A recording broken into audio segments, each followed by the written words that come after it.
70-80 জন 100 জন 1000 10,000 5,000 মানুষ মারা যায়, এগুলো একসঙ্গে তুমি জানটা কবুল কি করে করো? আল্লাহর নবী সাল্লাল্লাহু আলাইহি সাল্লামকে বললেন, ইয়া রাসূলুল্লাহ, নবী গো, আল্লাহ রাব্বুল আলামিন নারস মহল্লায় একটা গাছ রয়েছে, ওই গাছের উপরে গাছের পাতা রয়েছে। ওগো রাসূল, যার যেদিন মৃত্যু হবে আল্লাহ তার 40 দিন আগে ওই গাছটা তার নমুনা পাওয়া যায়, নমুনা পাওয়া যায়। গাছগুলা হলুদ হতে, পাতাগুলা হলুদ হতে থাকে। একদিন করতে করতে যখন মৃত্যুর কাছে পৌঁছে যায়, 3 দিন আগে, ওগো নবী ভালো করে, ওগো নবী শুনুন, 3 দিন আগে যারা মুমিন হবে, মুত্তাকিন হয়ে যায়, পরহেজগার হয়ে যায়, তারা কিন্তু বুঝতে পারে তাদের মৃত্যু হবে। ও রাসূল, আমার আল্লাহ তাদেরকে জন্য 72 ঘন্টা আগে তাদেরকে আল্লাহ একটা একটা করে বুঝিয়ে দিতে থাকে। সে বুঝতে পারে বা না পারুক, কিন্তু আল্লাহ তাকে 72 ঘন্টা আগে সিগন্যাল দিয়ে দেয়, তাকে জানিয়ে দেয়। ওগো রাসূল, আপনি জানেন আল্লাহ রাব্বুল আলামিন পরওয়ারদিগার আলম আল্লাহ রাব্বুল ইজ্জাত ওই মানুষের মৃত্যুর আগে তার সমস্ত খবর করে দেয়। এ ভাইরা, দেখবেন যারা মুমিন হয়, পরহেজগার দিনদার ইমানদার হয়, তারা কিন্তু দেখবেন বুঝতে পারে যে আমার মৃত্যুর কাছে এসেছে, ঘনিয়ে এসেছে, আর বাঁচবো না, তারা বুঝতে পারে। কিন্তু যারা বেঈমান, বেঈমানদার, বেকলমাওয়ালা, তাদের কিন্তু ভুল বিশ্বাস থাকে না, তাদের কোনো আপনার সিস্টেম থাকে না, তারা মরতে হবে, মরবো এ চিন্তা তাদের থাকে না, তারা জানতেও পারে না। তাই আমি আপনাদেরকে বলি, বাপজি, আল্লাহ রাব্বুল আলামিন দুনিয়ার জমিনে আমাদেরকে বানিয়েছেন, আমাদের তো মৃত্যু হবে, কিন্তু আল্লাহ রাব্বুল ইজ্জাত বললেন, বান্দা, মৃত্যু তো তোমাদের দিব, কিন্তু মৃত্যুর আগে আমার হুকুম তোমাদেরকে পালন করতে হবে। আল্লাহ বললেন, হুকুমটা কি? কোরআনে পাকে বললেন, ওয়ামা খালাকুতুল জিন্না ওয়াল ইনসা ইল্লা লিয়াবুদুন। আল্লাহ বলেন, এ বান্দা, তুমি আমার ইবাদত করো, বন্দেগী করো, আমার হুকুমকে মানো, আমার হুকুমকে মেনে নাও। যদি তুমি মানতে পারো, আমি আল্লাহ দুনিয়ার জমিনে তোমাকে শান্তি দেব, পরকালেও শান্তি দেব, এবং পরকালের আগে যে কবর রয়েছে কবরও শান্তি দেব। আমাদের মরার পরে জায়গা কোথায় গো? কবর কিনা? ঠিক কিনা জোরে বলুন, কবর কিনা? কবর। কিন্তু মুসলমান দরদি আমার ভাইরা, ও আল্লাহ ওয়ালারা, ও নবীর প্রেমিকেরা, আজকে আমাদের মুসলমানদের কবর দেখে ভয় হয় না, মন চাই না ওই কবরে শুভ। কিন্তু একবার বলুন তো, আপনার দাদা দাদি, আপনার বাপ মা, আত্মীয় স্বজন, ছেলে মেয়ে অনেকেই চলে গেছে, আমাদেরকে একদিন না একদিন ওই জায়গায় থাকতে হবে, হবে কিনা? কথা কন, হবে কিনা? কবরে। কিন্তু মুহতারাম, কবর এতটাই কঠিন, ওই কবর থেকে বাঁচতে হলে আপনাকে কি করতে হবে? দুনিয়ার জমিনে আল্লাহর ইবাদত করতে হবে, আল্লাহর হুকুমকে মানতে হবে, তবেই আমরা ওই কবর থেকে বাঁচতে পারব। আমার বাবা জীবনেরা, আল্লাহ ওয়ালারা, দিনদার ইমানদার, কবর কত কঠিন জানেন? আমি প্রায় জায়গায় ঘটনাটা বলি, কবরটা এত কঠিন, এত ভয়ঙ্কর, এত ভয়ানক।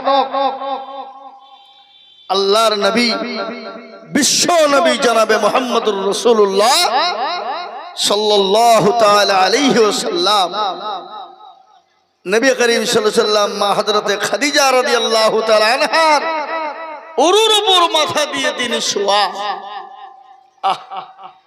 নবীজির মাথায় হাত বোলাচ্ছেন মা খাদিজাতুল কুবরা। নবীকে বলছেন, ইয়া রাসূলুল্লাহ, ও আল্লাহর হাবিব, আপনাকে আমার কথা বলার ছিল। নবীজি বললেন, কি কথা বলবে? তোমার তো শাড়িখানা ছিঁড়ে গেছে, সেলাই করা এবং তালি দেওয়ার কোনো জায়গা নেই, এই কথা বলবে? হযরতে মা খাদিজা বললেন, ইয়া রাসূলুল্লাহ, আমার শাড়ি তালি দেওয়ার জায়গা নাই, সেলাইয়ের জায়গা নাই। এই কথা আমি আপনাকে বলবো না, বলে কি বলবে বলো? তোমার বাড়িতে 3 দিন কোনো চুলা জ্বলে না, আখা জ্বলে না, কি চুলা নাকি বলেন আপনারা? আখা। এই জন্যে তুমি নাকি বল কান্না করো, এই কথা বলবা? রাসূলুল্লাহ সাল্লাল্লাহু আলাইহি সাল্লামকে বললেন, ইয়া রাসূলুল্লাহ, আমার বাড়িতে 3 দিন আখা জ্বলে না, এই জন্য আমি কান্না করি নাই, বলি নাই। তাহলে তুমি কান্না করো কেন? কিসের জন্য বলো? বলো চোখে কেন তোমার পানি? একটু বলবে খাদিজা। খাদিজা বললেন, ইয়া রাসূলুল্লাহ, ও আল্লাহর হাবিব, আমি আপনাকে বলতে চাই কবর বড় কঠিন, কবর বড় ভয়ানক। ও রাসূল, আপনি যেদিন থেকে বলেছেন কবর এত কঠিন, এত কঠিন, এত কঠিন, ওই কবর যার ভালো হবে পরকালটা তার জন্য ভালো হয়ে যাবে। রাসূলুল্লাহ বললেন, খাদিজা তুমি কোনো টেনশন করবে না, কোনো চিন্তা করবে না। বলে, ইয়া রাসূলুল্লাহ কেন? বলে, খাদিজা গো, ওই কবরের ভিতরে আমার আল্লাহ তোমার জন্য পাহারাদার হিসাবে আমার 2 জন বিবি রেখে দেবেন। মা খাদিজা রাদিয়াল্লাহু তাআলা আনহা বললেন, ইয়া রাসূলুল্লাহ, ইয়া হাবিবাল্লাহ, 2 জন বিবি আপনি কোথায় পেলেন? কোন জায়গায় পেলেন? কোথা থেকে পেলেন? আমার আগে তো আপনার কারো সঙ্গে আর বিবাহ হয় নাই। নবী গো, আপনি 2 জন বিবি কোথায় পেলেন একটু আমাকে দয়া করে বলুন।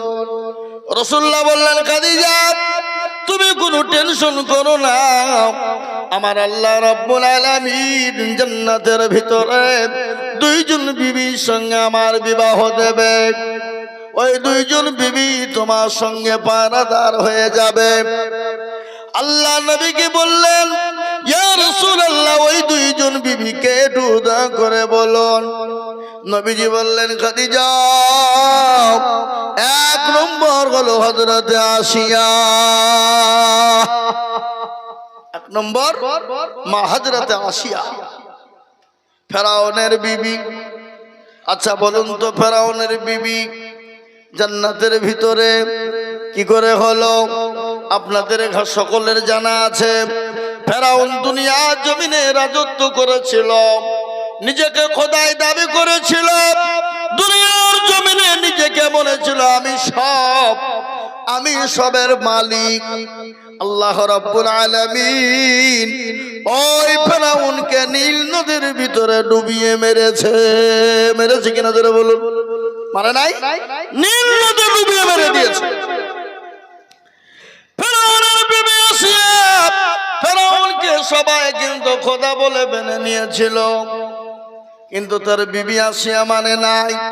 তার উপর এত অত্যাচার, এত জুলুম হয়েছিল, এত অত্যাচার, এত জুলুম হয়েছিল।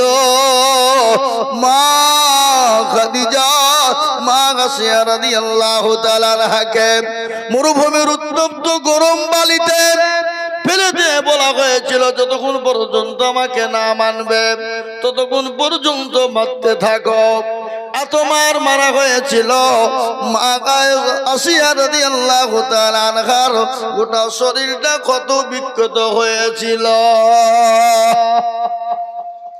আল্লাহ বলেন, নবী গো, আল্লাহ বলেন, ও ফেরেশতা মণ্ডলী শুনে নাও, আমার আসিয়াকে মৃত্যুর আগে 8টা জান্নাতের দরজা খানা খুলে দাও, সে যেন 8টা জান্নাতের দরজা থেকে মরতে পারে।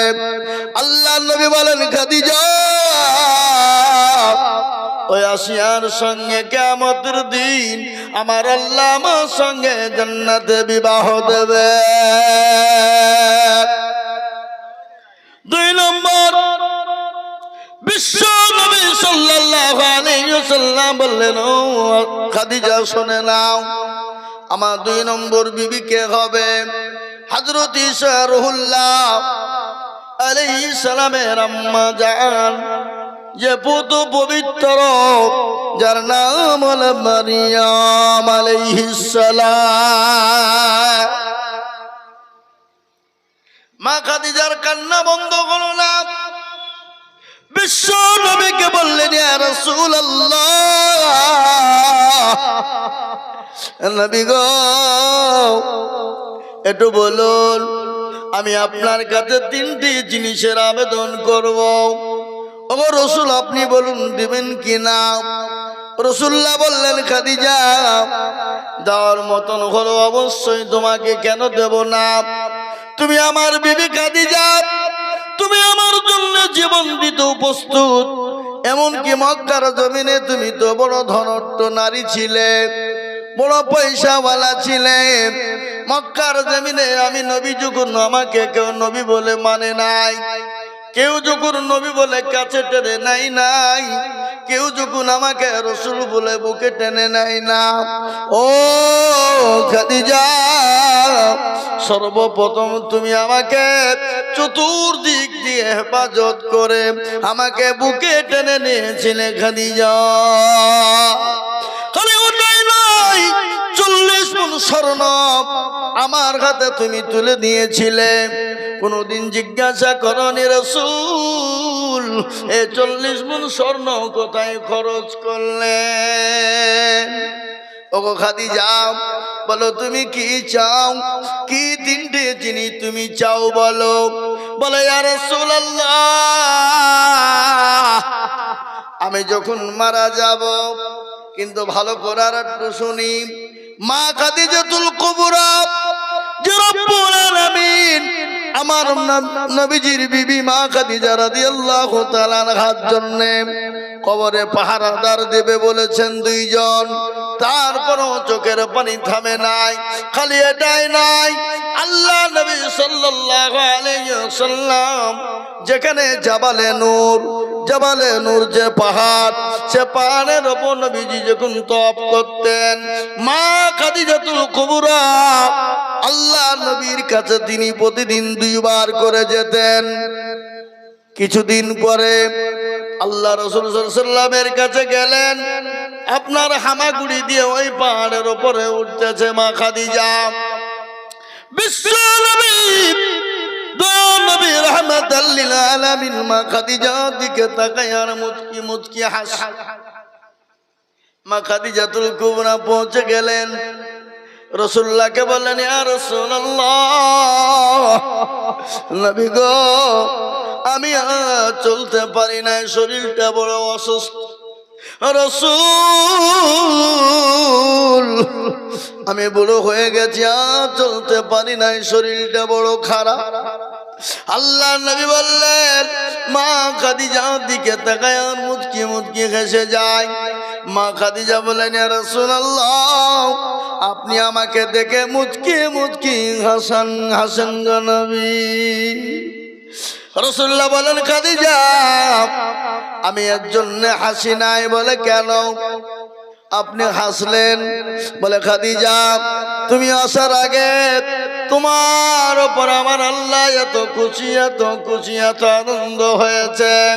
খালি আনন্দই নাই, ও খাদিজা, আমার আল্লাহ তোমাকে সালাম দিয়েছে। সুবহানাল্লাহ বলবেন না? এ কি 4টাখানি কথা বাবা? সালাম দিয়েছে। এ মুসলমান, হযরতে খাদিজা রাদিয়াল্লাহু তাআলা আনহাকে বললেন, ও খাদিজা, আল্লাহ তো সালাম দিয়েছেন, জিবরিল আলাইহিস সালাম পর্যন্ত সালাম দিয়েছে। ও খাদিজা, এই জন্য আমি তোমার দিকে তাকিয়ে মুচকি মুচকি হেসে যাই।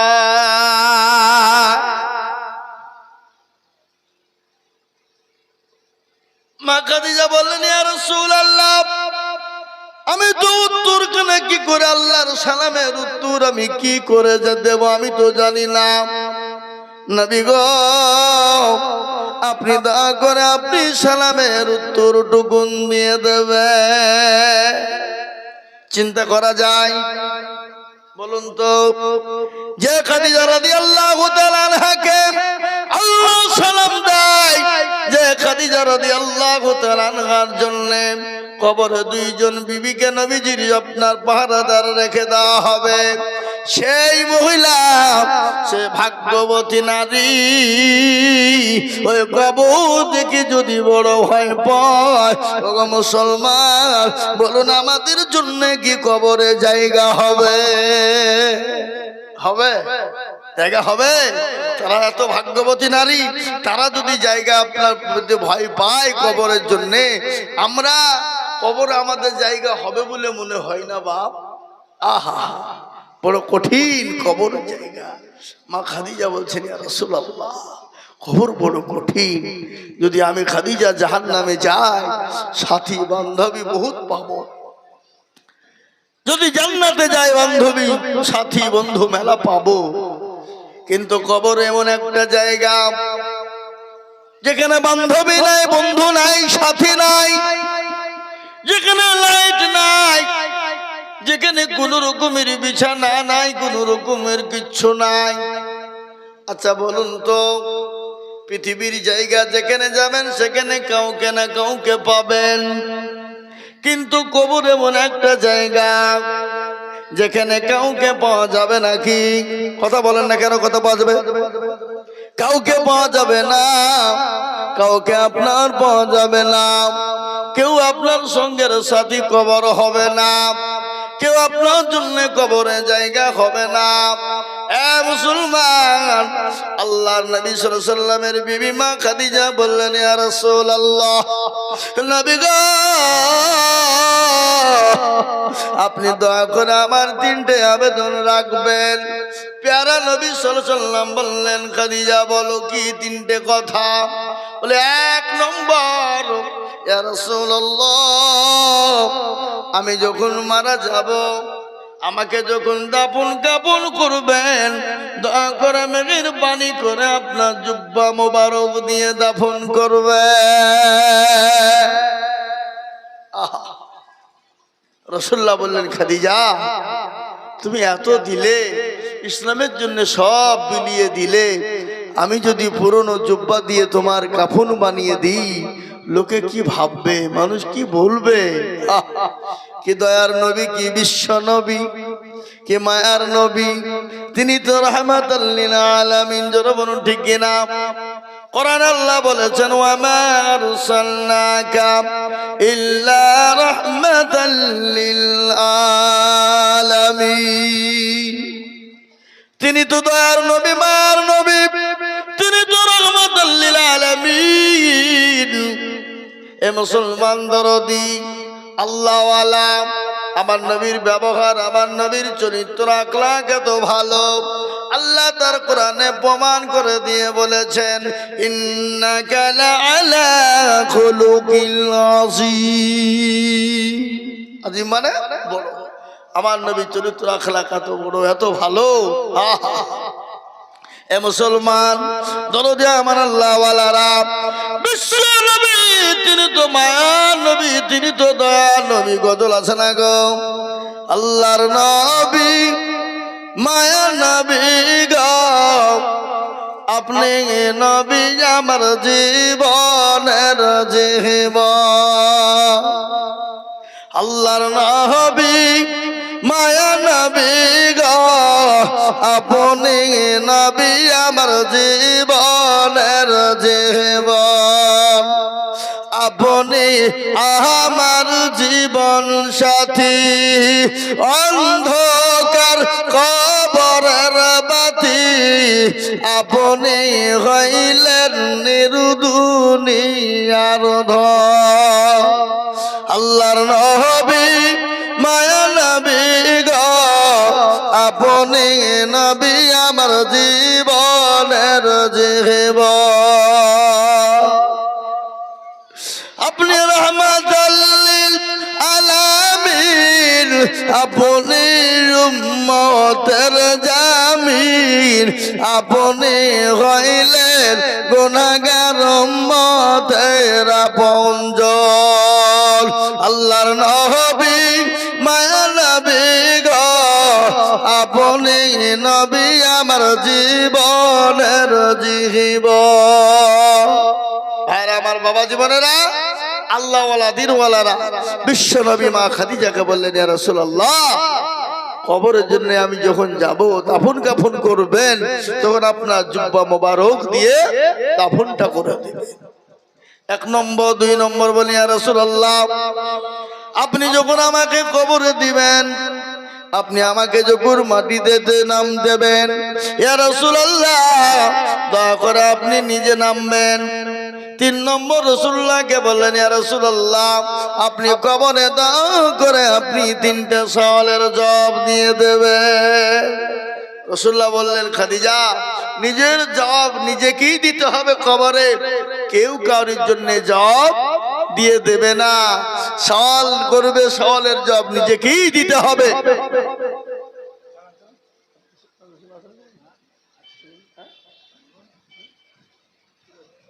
তো মহতরম বুজুর্গ দোস্ত আমার ভাইরা, আল্লাহ ওয়ালারা, তো ওই কবরে সকলকেই যেতে হবে, হবে না?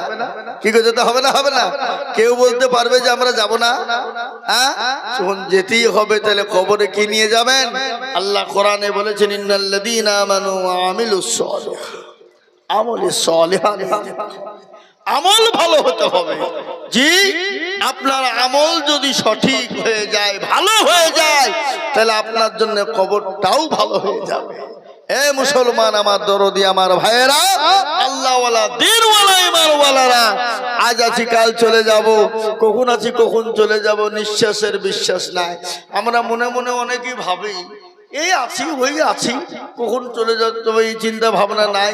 নামাজ পড়তে হবে, পড়বো, বুড়ো হয়ে বয়স হোক তখন আমরা পড়বো, অনেকে বলি কি বলি না? তা আমি আপনাদেরকে বলবো, ভাই, রাত্রি করার সময় নাই। আমি আপনাদের বলে যাই, শেষ কথা, একটাই কথা হলো, আমাদেরকে নামাজকে আঁকড়ে ধরতে হবে।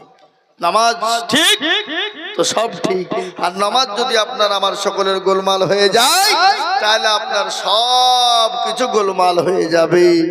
আল্লাহ রাব্বুল আলামিন আমাদের সকলকে দিনদার, ইমানদার, পরহেজগার বানার তৌফিক এনায়েত করুন। আল্লাহুম্মা আমিন, আল্লাহুম্মা আমিন। দোয়া হয়ে যাবে, দোয়া করুন।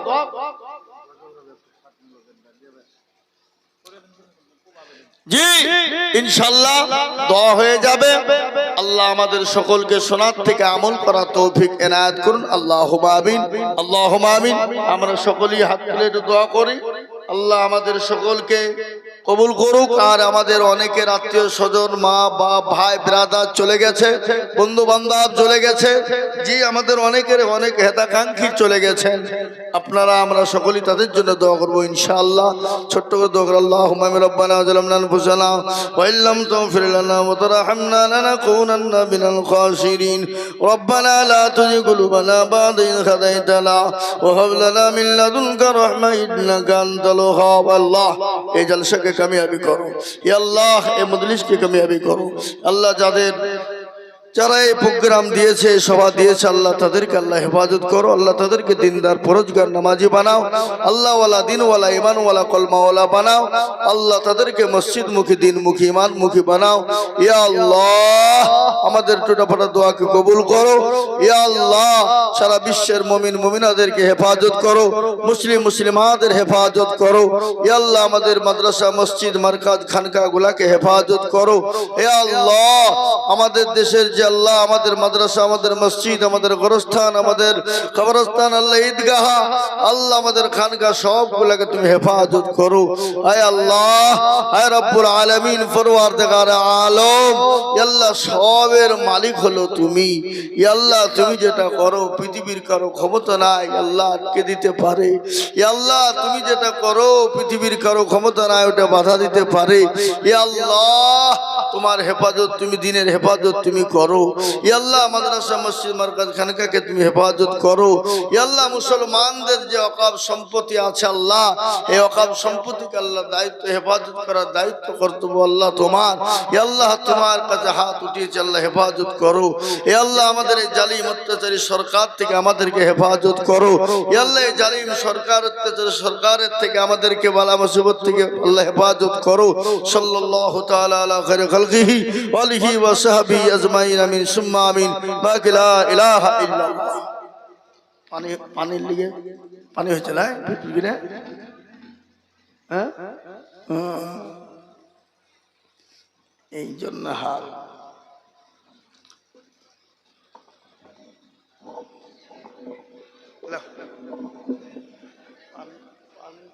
সাথে সাথে নাই খামা খাই মতিরিশটা ভাঙি দিলাম।